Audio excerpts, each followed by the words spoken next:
کہ میرا اعمال نامہ دائیں ہاتھ میں دیا جائے گا کہ بائیں ہاتھ، اور تیسرا یہ کہ قیامت کے دن ایک گروہ کو 20 منٹ دائیں طرف لے جایا جائے گا اور دوسری گروہ کو بائیں طرف سے، تو میں کس جانب سے جاؤں گی؟ لوگوں نے جواب دیا کہ ہمیں تو علم ہی نہیں ہے۔ تو حضرت رابعہ فرماتی ہے کہ جسے اتنے سارے غم ہو وہ عورت شہرت کی خواہش کیسے کر سکتی ہے؟ اس کا دل ہر وقت خوف الہی سے معمور رہتا تھا۔ وہ اپنے خوف جہنم اور خواہش جنت سے بے نیاز ہو کر خدا کو یاد کرتی۔ ان کا عقیدہ یہ تھا کہ خدا کو یاد کیا جائے کیونکہ وہ وحدہ لا شریک ہے، اس کا محبت باری تاریکی سے خوشنصیب حاصل کرنا ہو۔ اور آپ ہمیشہ روتی تھی اور فرماتی تھی کہ میں نے ہر وقت اللہ تعالیٰ سے ہی محبت کی ہے، ڈرتی ہوں کہ مرتے وقت یہ آواز نہ آئے کہ رابعہ تو اس کے لائق نہیں۔ وہ ہمیشہ کھردرے کمبل کے کرتا پہنتی اور وصیت فرماتی تھی کہ مرنے کے بعد اسی میں دفن کیا جاؤں۔ ان کے انتقال کے بعد ایک خاتون نے ان کو خواب میں دیکھا کہ بہت ہی قیمتی ریشمی کرتا پہنی ہوئی تھی۔ خاتون نے سوال کیا کہ کمبل کا کرتا کہاں گیا؟ تو جواب میں کہا کہ رحمان نے اس کرتے کی بدلے میں اس کرتے کو عطا کیا۔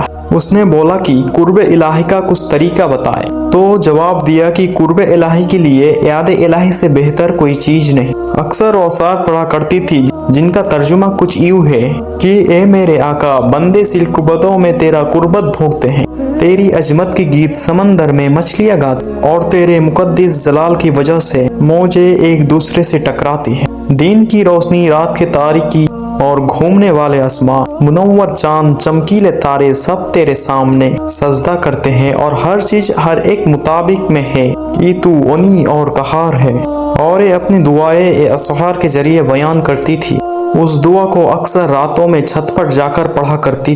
ہے میرے مالک، ستارے چمک رہے ہیں اور ہر لوگوں کی آنکھیں نیند سے بند اور ہر کوئی اپنی خلوت میں ہے، میں یہاں تیرے ساتھ اکیلی ہوں۔ ہے میرے مالک، اگر میں دوزخ کی خواب کے عذاب سے آپ کی عبادت کرتی ہوں تو تو مجھے دوزخ میں جھونک دے، اور اگر میں جنت کی توقع میں تیری عبادت کرتی ہوں تو مجھے جنت سے محروم کر دے، لیکن اگر میں تیری خاطر محض عبادت کرتی ہوں تو مجھ سے اپنی حسیدہ لاجوان کو پوشیدہ نہ رکھنا۔ فرماتی تھی کہ اللہ تعالیٰ سے ناپسند دل مانگو، یہ بہت بڑی نعمت ہے۔ دل کو قابو میں رکھنا اور اختیار ہونے پر ناجائز کاموں میں سے اپنے کو دور رکھنا مردانگی ہے۔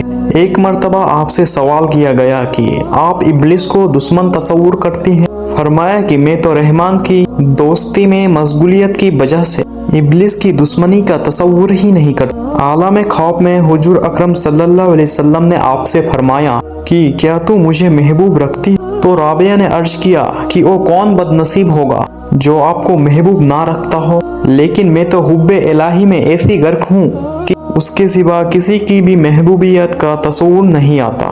یہی وجہ ہے کہ کسی کی محبوبیت کا احساس تک باقی نہیں رکھتا۔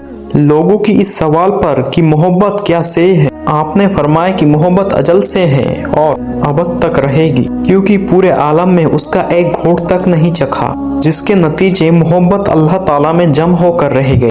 ایک مرتبہ کسی نے سوال کیا کہ آپ جس کی عبادت کرتی ہیں کیا اس کو آپ نظر بھی آتی ہے؟ تو فرمایا کہ اگر نظر نہ آتا تو عبادت کیوں کر؟ لوگوں نے آپ سے سوال کیا کہ خدا بندے سے کس وقت خوش ہوتا ہے؟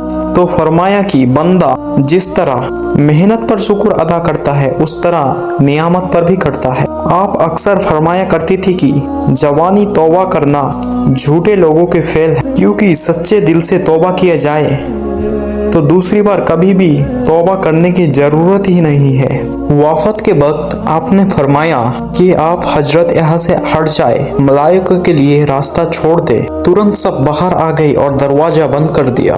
اس کے بعد اندر سے یہ آواز سنائی دی کہ اے مطمئن نفس، اپنی مولا کی جانب لوٹ چل۔